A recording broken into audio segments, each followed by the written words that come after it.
మన మిత్రుడు చెప్పినట్లు ఆలూరు నియోజకవర్గంలో చాలామంది సుపరిచితులే ఇక్కడ. ఎందుకంటే నేను దాదాపు మొట్టమొదటి తెలుగుదేశం పార్టీ ఉన్నప్పటి నుంచి కర్నూలు పట్టణంలో ఉన్నటువంటి వాడిని మీకందరికీ సుపరిచితనే. ఈరోజు అన్నదాత సుఖీభవ కార్యక్రమానికి హాజరైనటువంటి రీజనల్ చైర్మన్ నాగరాజు గారు, అదేవిధంగా మిత్రులు వీరభద్ర గౌడ్ గారు, అదేవిధంగా స్పెషల్ కలెక్టర్ చిరంజీవి గారు, రెవెన్యూ అధికారులు, మాజీ ఎంపీ టీచర్లు, జెడ్పీటీసీలు, డీసీసీ చైర్మన్లు, పత్రికా విలేకరులు, సభకు వచ్చినటువంటి అందరికీ నా హృదయపూర్వక నమస్కారాలు. చాలామంది చెప్పారు స్పష్టంగా, గతంలో తెలుగుదేశం పార్టీలో ఆలూరు నియోజకవర్గంలో అత్యధికంగా లబ్ధి పొందుతున్నటువంటి వాళ్ళు 63,317 మంది ఉన్నటువంటి ఈ పార్లమెంట్లో అత్యధికంగా లబ్ధిదారులు ఈ నియోజకవర్గం అనేది ఆలూరులో మీరు గుర్తుంచుకోవాల్సినటువంటి విషయం. అతి తక్కువ లబ్ధిదారులు ఉండేది కోడుమూరు నియోజకవర్గంలో, అంటే కర్నూలు అనుకోండి, కోడుమూరు నియోజకవర్గంలో. తర్వాత పత్తికొండ, దాదాపు ఇక్కడ 63,000 మంది, 63,300 మంది. తర్వాత వచ్చేసి పత్తికొండలో 54,000 మంది లబ్ధిదారులు ఉన్నారు. గతంలో చంద్రబాబు నాయుడు గారు ప్రభుత్వాలు చూశారు, ఎన్నో కాంగ్రెస్ ప్రభుత్వాలు చూశారు. ప్రత్యేకంగా ఈ రాష్ట్రాన్ని అధోగతి పాలు చేసినటువంటి వైఎస్ జగన్మోహన్ రెడ్డి మాయమాటలకు మోసపోయినటువంటి విధానంలో ఈరోజు ఎందుకంటే రైతులకు అన్నదాత సుఖీభవ కార్యక్రమంలో ఇక్కడ రెవెన్యూ అధికారులు ఉన్నారు. ముఖ్యంగా గతంలో సచివాలయ వ్యవస్థలో సర్వేర్లు అయితేనేమి, విఆర్ఓలు అయితేనేమి, మనకు నరేంద్ర మోడీ గారు రీసర్వే పెట్టమనేది ఉత్తమమైన కార్యక్రమే. కానీ ఇక్కడ జరుగుతున్నది ఏంటంటే సర్వే అధికారులు సర్వే చేయకుండా ఎల్పీ నెంబర్లు ఇచ్చేసి అందరు రైతులను కలిపేసి ఒకరి పొలం ఒకరి రైతులకు కలపడం, ఎంతోమంది రైతాంగాలు పూర్తి స్థాయిలో నష్టపోవడం జరిగింది. మన అదృష్టం ఏమిటంటే తెలుగుదేశం పార్టీ అధికారంలోకి వచ్చింది కాబట్టి మళ్ళీ గ్రామ సభలు పెట్టారు. గ్రామ సభల్లో ఏదైనా అవకతవకలు జరిగితే కానీ మీ రెవెన్యూ రికార్డులను సరిచూసుకోవడానికి మన ప్రభుత్వం అవకాశం ఇచ్చింది. మనం కానీ ఇప్పుడు రైతులు సద్వినియోగం చేసుకోకపోతే ఏదో రెవెన్యూ అధికారులే చేస్తారు, లేకపోతే చంద్రబాబు నాయుడు గారు ముఖ్యమంత్రి అయిన తర్వాత ఆయన బాధ్యత, లేకపోతే లోకల్గా ఉన్నటువంటి ఇన్ఛార్జీలు అయితేనేమి పైనటువంటి నాయకులు చేస్తారనుకుంటే పోయేది మాత్రం రైతు అనేది మాత్రం ప్రత్యేకంగా గుర్తుపెట్టుకున్నాలని చెప్పి దీనికి. ఎందుకంటే ఈరోజు రైతులకు అన్నదాత సుఖీభవ కార్యక్రమం అంటే మొట్టమొదట మీ పొలము అన్యాక్రాంతం కాకుండా రెవెన్యూ అధికారులు కూడా వాళ్ళకు ఉన్నటువంటి విఆర్ఓలు ఉన్నారు, వాళ్ళకు ఉన్నటువంటి బ్రహ్మాండమైన టీం ఉంది. ఇక్కడ స్పెషల్ కలెక్టర్ గారు ఉన్నారు. ఎందుకనకంటే మొత్తం ఎస్పెషల్లీ కోడుమూరు నియోజకవర్గం అయితేనే ఈ రాయలసీమ ప్రాంతంలో, ఈ కర్నూలు జిల్లాలో రైతుల బాధ వాళ్ళ రెవెన్యూ ఆఫీసుల చుట్టూ తిరుగుకుంటూ, విఆర్ఓల చుట్టూ తిరుగుకుంటూ వాళ్ళ పొలాలు వాళ్ళు లేక ఈరోజు ఇబ్బంది పడుతున్నారని అనేది అందరికీ తెలిసినటువంటి విషయం అనేది కూడా ప్రత్యేకంగా గుర్తుంచుకోవాలి. ఎందుకంటే మన పొలం మనకు లేనప్పుడు భవిష్యత్తులో ప్రభుత్వానికే చెడ్డ పేరు తెస్తారు.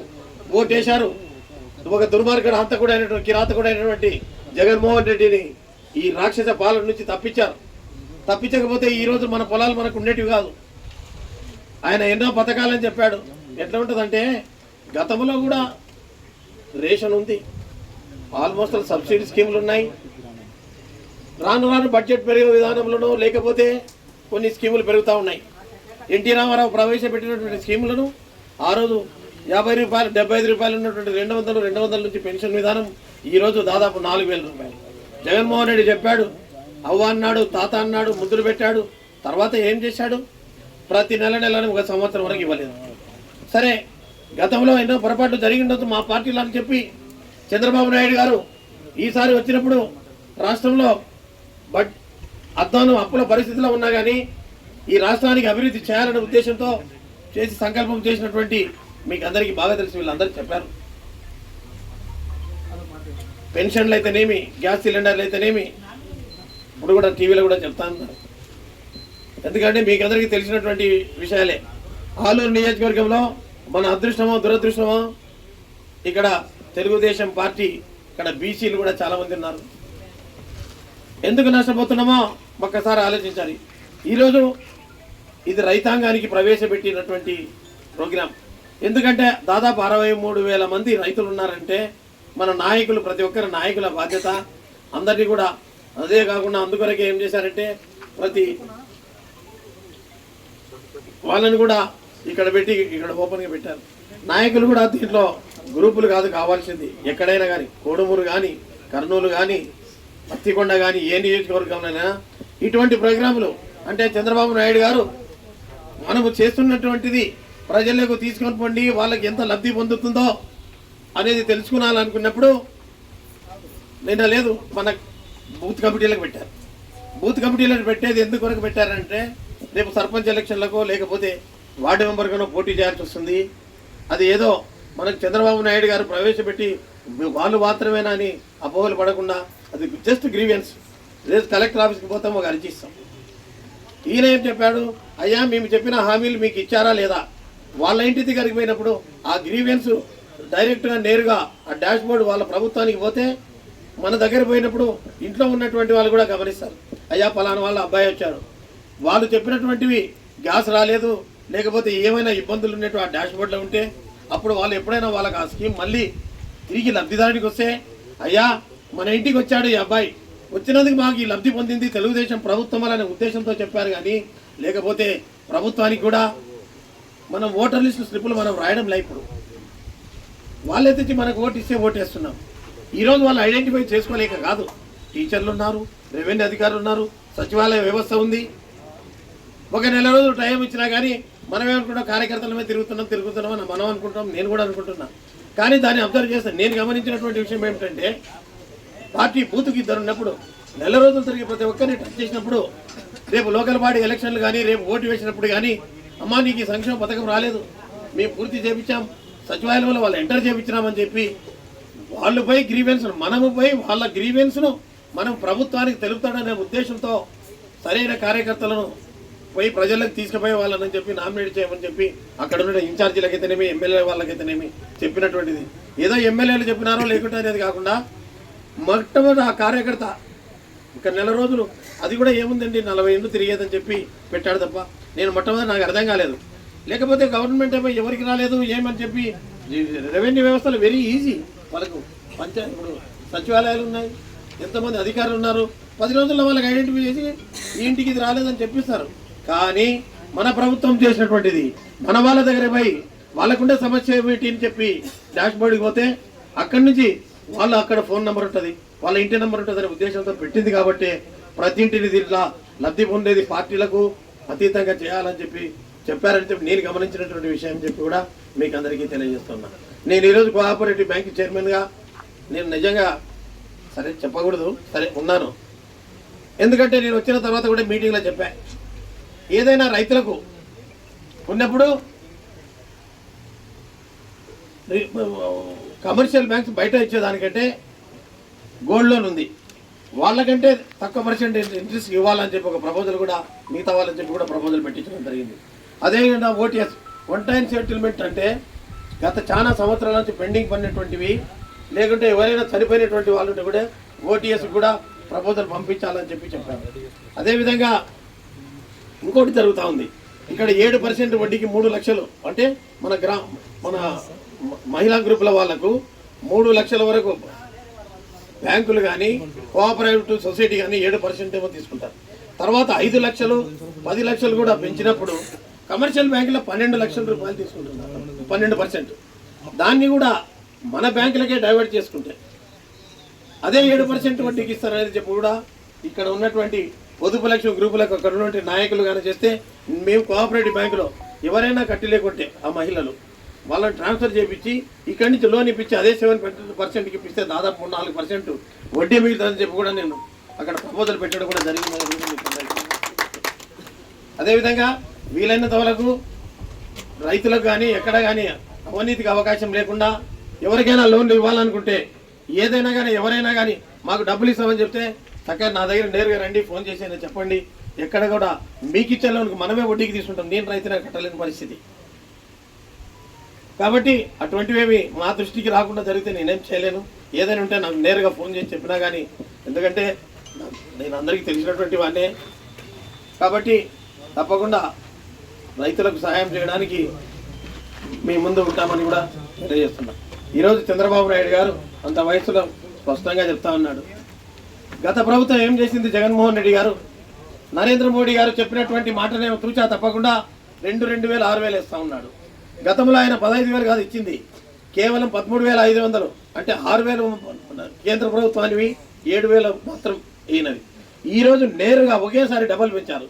అంటే 14,000 రూపాయలు మన స్టేట్ గవర్నమెంట్ ఎన్నో ఇబ్బందులున్నా కానీ రైతుల కష్టాలు తీర్చుకోవడానికి కానీ ఒక్కొక్క రైతు 14,000 రూపాయలు ప్లస్ 6,000 రూపాయలు ఇస్తున్నటువంటి సంగతి మనమంతా గుర్తించుకొని రేపు రైతాంగం ఈరోజు రేపు మళ్ళీ లోకల్ బాడీ ఎలక్షన్లు వస్తాయి. ఆలూరు నియోజకవర్గం ఓడిపోయిందో గెలిచిందో అనేది పక్కన పెట్టండి. 63,000 మంది దాదాపు హైయెస్ట్గా లబ్ధి పొందుతున్నారు.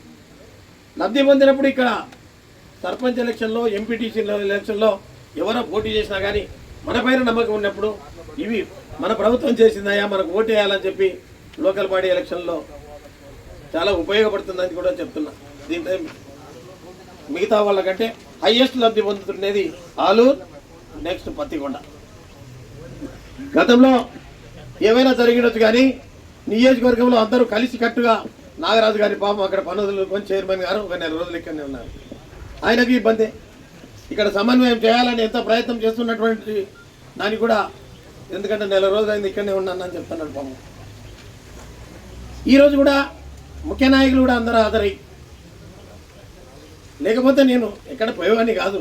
సరే పార్టీ చెప్పింది అన్నప్పుడు చెప్పాను, సరే నేను పోకపోయినా అక్కడ ఉన్నారు, లేదంటే లేదు ప్రోటోకాల్ ఉండాలనే ఉద్దేశంతో చెప్పామని చెప్తే నేను రావడం జరిగిందే తప్ప వేరే ఉద్దేశం కాదు. ఇది ప్రతి రైతుకు పోయే ప్రోగ్రాం, ప్రతి నాయకుడు దీంట్లో గ్రూపులు అనేవి ఉండకూడదు. ఇక్కడే కాదు, మాది కూడా కోడుమూర దశ కూడా నేను చెప్పాను, ఎక్కడ గ్రూపులు అనే దానికి అవకాశం ఇవ్వాల్సిన అవసరం లేదు. మనం గ్రూపులు మనం ఉంటే మన తగాదాలకు రైతాంగానికి సంబంధం లేదనేది కూడా మనమందరూ గుర్తించుకోవాలని చెప్పి నేను మా ఇంటి దగ్గరికి వచ్చినప్పుడు అదే చెప్తుంటా. ఇక్కడ వచ్చినందుకు ప్రత్యేకంగా వేరే వాళ్ళ మీద ఏం కాదు, ఉండాలనే ఉద్దేశంతో చెప్తా ఉన్నా.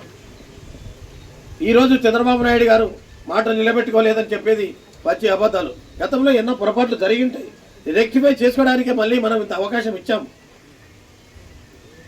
అవకాశం ఇచ్చినప్పుడు గ్యాస్ సిలిండర్లు వస్తూ ఉన్నాయి, 2, 3 ఒక రోజు అటో ఇటో కావచ్చు, కానీ ఈరోజు ఇదే పథకం కాదు, రేపు మళ్ళీ బస్సు పెట్టాలి.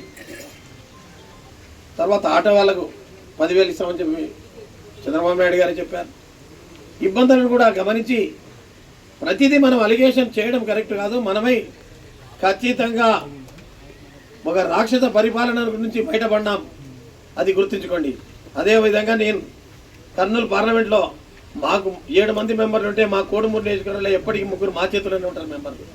ఆ రోజు ఆలూరు నియోజకవర్గానికి వీరభద్ర గౌడ్ తమ్ముడు ఉన్నప్పుడు మాకు అవకాశం ఉన్నా మా వాళ్ళు ఒత్తిడి చేసిన ఆ రోజు వాళ్ళ తమ్ముడికి మొత్తం ప్రకటించడం జరిగింది.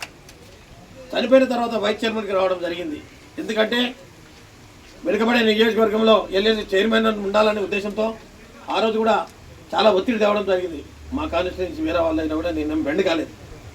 ఎందుకంటే 3 మా వాళ్ళే ఉన్నారు, ఇప్పుడు కూడా 3 ఉన్నారు. మేము చెప్తే గేరే దాటిపోయే వాళ్ళు కాదు, అటువంటి వాళ్ళే ఉంటారు అనేది కూడా వాస్తవం. దయచేసి ఆలస్యమైంది, చంద్రబాబు నాయుడు గారు మాట్లాడేది వినండి. ఎందుకంటే అన్నదాత సుఖీభవ కార్యక్రమమే కాకుండా ఆయన చేసే అభివృద్ధి కార్యక్రమాలు మొత్తం చెప్తాడు. దాన్ని మనసులో పెట్టుకొని భవిష్యత్తులో మన కార్యకర్తలు పార్టీకి అండగా ఉంటారని ఆశిస్తూ సెలవు తీసుకుంటున్నాను.